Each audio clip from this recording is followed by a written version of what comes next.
bersama saya Siti Rohmah dengan NIM 2531301203. Prodi Perbankan Syariah kelas A. Baik, di sini saya akan menjelaskan tentang pengertian ijtihad. Ijtihad secara bahasa berasal dari kata al-jud yang berarti mencurahkan segala kemampuan dan kesungguhan untuk mengerjakan sesuatu yang berat atau sulit. Dalam konteks syariat, ijtihad adalah usaha sungguh-sungguh dari seseorang mujtahid untuk merumuskan hukum atas perkara yang tidak ditemukan dalilnya secara eksplisit dalam Al-Quran dan hadis. 2. Yaitu syarat-syarat mujtahid. Seorang mujtahid harus memiliki kualifikasi keilmuan yang mumpuni, yaitu yang pertama, penguasaan bahasa Arab, yaitu sebagai alat memahami teks syariat.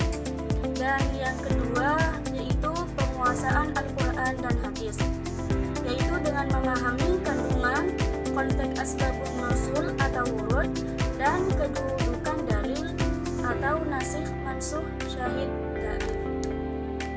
Yang ketiga yaitu pengetahuan usul fikih, yaitu dengan menguasai prinsip-prinsip syariah.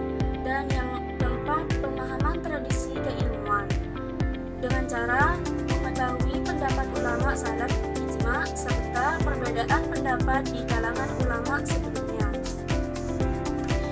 Yaitu yang ketiga, tingkatan mujtahid.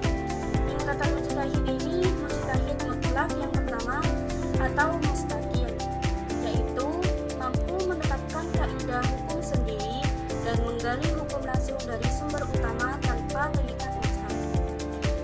Yang kedua, mujtahid muntasib, yaitu dengan cara berijtihad dalam kerangka mazhab tertentu dengan mengikuti prinsip dasar imam mazhabnya. Dan yang ketiga yaitu mujtahid tarjih. Mujtahid tarjih ini adalah mampu membandingkan dan memilih pendapat terkuat di antara pendapat-pendapat yang sudah ada dalam suatu mazhab. Dan yang keempat, mujtahid fatwa. Mujtahid fatwa ini adalah memberikan fatwa berdasarkan pendapat yang sudah mapan dalam mazhab. Yang keempat yaitu lapangan ijtihad.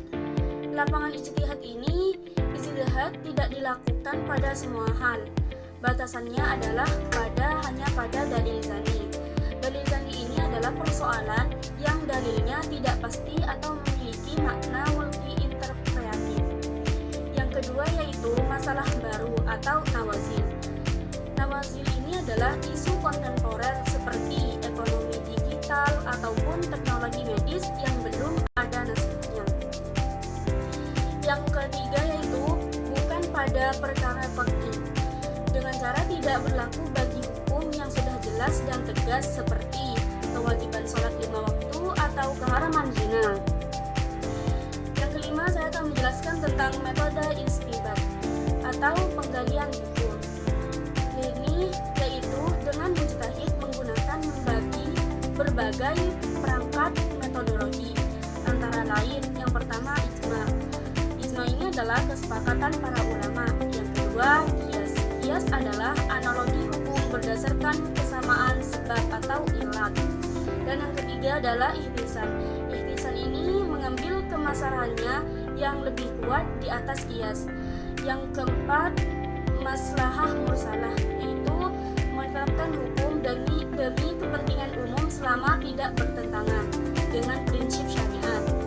Dan yang keempat yaitu zadat al-zari'ah, menutup pintu menuju kerusakan atau kemaksiatan. Dan yang kelima, istishab dan urf.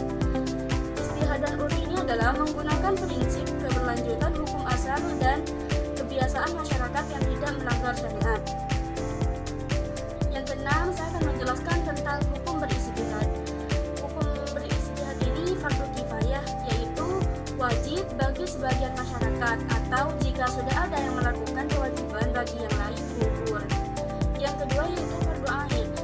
Fardu ain ini adalah wajib bagi mujtahid yang mampu saat menghadapi masalah